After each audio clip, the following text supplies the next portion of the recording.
Corona संक्रमण के कारण कई गरीब बस्तियों में लोगों के पास खाने के लिए राशन तक नहीं है, जिसे देखते हुए कांग्रेस नेताओं ने रविवार को निगम आयुक्त से मुलाकात की। उन्होंने ऐसे लोगों के लिए अनाज की व्यवस्था करवाने के साथ ही जलकर, संपत्ति कर और स्वच्छता कर में छूट देने को लेकर भी बात की। देखिए यह खास रिपोर्ट। प्रदेश में कोरोना महामारी के कारण कई लोगों के साथ आर्थिक संकट गहरा गया है। आलम यह है कि गरीब बस्तियों में कई लोगों के पास राशन तक की व्यवस्था नहीं है। ऐसे लोगों के लिए कांग्रेस के पूर्व मंत्री सज्जन सिंह वर्मा, विधायक संजय शुक्ला, दीपालपुर विधायक विशाल पटेल, शहर कांग्रेस अध्यक्ष विनय बाकलीवाल सहित कई अन्य कांग्रेस नेता आगे आए। रविवार को मदर्स डे पर उन्होंने निगम आयुक्त प्रतिभा पाल से मुलाकात की, जिसमें उन्होंने गरीब बस्तियों के लोगों के लिए राशन की व्यवस्था करवाने के साथ ही इंदौर की जनता को जलकर, संपत्ति कर और स्वच्छता कर में छूट या कर माफ करने की सलाह भी दी। इसके साथ ही उन्होंने राशन वितरण और पानी के टैंकरों को लेकर भाजपा पर निशाना साधा।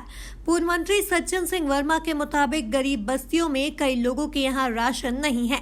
ऐसे में उनका परीक्षण कर उनके यहाँ 3 माह का राशन की व्यवस्था करवाने के लिए चर्चा की गई। वहीं उन्होंने राशन किट में भाजपा की पर्ची डालने को लेकर भी आपत्ति ली। कर माफी को लेकर जनता को सुविधा देने की बात उन्होंने कही। चूँकि नगर निगम नगर के विकास और स्वास्थ्य की एक बड़ी इकाई मानी जाती है और नगर निगम चूँकि चुनी हुई परिषद नहीं है, इसलिए आयुक्त का बड़ा इस समय इंदौर जैसी जगह बड़ा महत्व है। खास बातें ये थी कि शहर भर में हमारे कांग्रेस के विधायक, कांग्रेस अध्यक्ष, हमारे लीडर अपोजिशन, ये सारे लोग रोज़ घूमते हैं।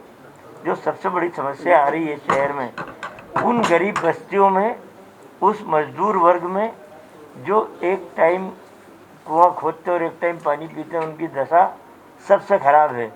अनाज का वितरण आज तक उनको नहीं हो पाया, जबकि कोरोना का पिक टाइम चल रहा है और लॉकडाउन लंबे समय से शहर में है। तो उन लोगों को ना घर से निकलने की परमिशन है, ना उनके पास पैसा है कि वो भंडारण कर सके अनाज का। तो हमने नगर निगम आयुक्त से, प्रतिभा जी से कहा कि तत्काल आप चालू करें, उन गरीब बस्तियों का, उन लोगों का परीक्षण कर लें जिन लोगों की पात्रता पर्ची नहीं है, कई इतने गरीब हैं नहीं बना पाए। इन सबको अनाज मिलना चाहिए, 3-3 महीने का राशन। तो मैं समझता हूँ कि आयुक्त इस बात से सहमत थी और 1-2 दिन में वितरण चालू हो जाएगा। लेकिन पिछली बार कोरोना के काल में ये देखने में आया था कि भारतीय जनता पार्टी अपनी बपोती समझती है।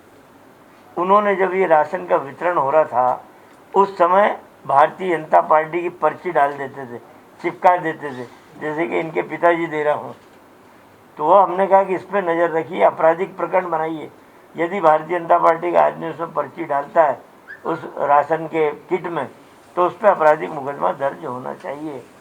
और दूसरा हमने ये कहा कि आप हमारे कांग्रेस के डेलीगेशन, जो हमारे एमएलए अध्यक्ष सब आए हैं, हमने कहा कि 2 महीने का जल कर माफ़ करना चाहिए, 2 महीने संपत्ति कर का कटौती करना चाहिए, स्वच्छता कर में कटौती करना चाहिए, ताकि एक रिलैक्सेशन शहर के नागरिक को महसूस हो कि कोरोना के एक संक्रमण काल में जब आय के साधन सब प्रतिबंधित हो चुके हैं, ऐसे समय नगर निगम की तरफ से, सरकार की तरफ से ये सुविधा शहर के नागरिक को मिलना चाहिए। एक सबसे बड़ी बात, टैंकरों की आवश्यकता इस समय शहर में पड़ने लगी है। इस पर भी बीजेपी वाले अपने बपूती समझते हैं।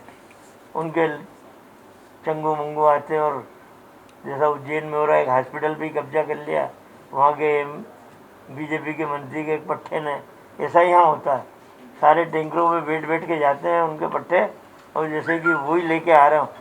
जो पूर्व पार्षद रहे हैं पिछली परिषद के, उनको समान, चाहे कांग्रेस का हो चाहे बीजेपी का हो, यदि नगर निगम टैंकरों की व्यवस्था कर रहा है तो उनके माध्यम से शहर में जल का वितरण हो। मोटी मोटी बात हमारी यही थी, खास तो अनाज के वितरण की थी। पूर्व मंत्री सज्जन सिंह वर्मा के मुताबिक संक्रमण काल में कोई इंदौर को सौगात देना चाहता है, लेकिन प्रशासन का रवैया प्रशासनिक क्षमता पर प्रश्न चिन्ह लगा रहा है। उन्होंने यहाँ तक कहा कि 100 नारियल हमसे ले तो और श्रेय ले लो, मगर दानदाताओं को घुमाओ तो मत। हम तो कह रहे हैं कि हर काम का श्रेय बीजेपी को दीजिए, उनसे नारियल फुलवाइए। कल हम कमिश्नर से मिले रेवेन्यू को, तो उनने खट प्रभारी बंदी को फ़ोन लगाया कि सर नारियल आप ही फोड़ना। अरे फोड़ लो यार, 100 नारियल हम दे जाएंगे और फोड़ते रहो, श्रेय ले लो। पर काम जब कोई दानदाता आ रहा है उसको 10-10 दिन तक आप घुमाओगे, स्थान निश्चित नहीं करोगे, तो हर आदमी डिमोरलाइज होता, भाई और जगह देगा वो। देखा जाए तो कोरोना संक्रमण की इस विकट परिस्थिति में इंदौर की जनता को राहत दिलवाने के लिए कांग्रेस के जनप्रतिनिधि आगे आए हैं। Bureau report, MP news Indore.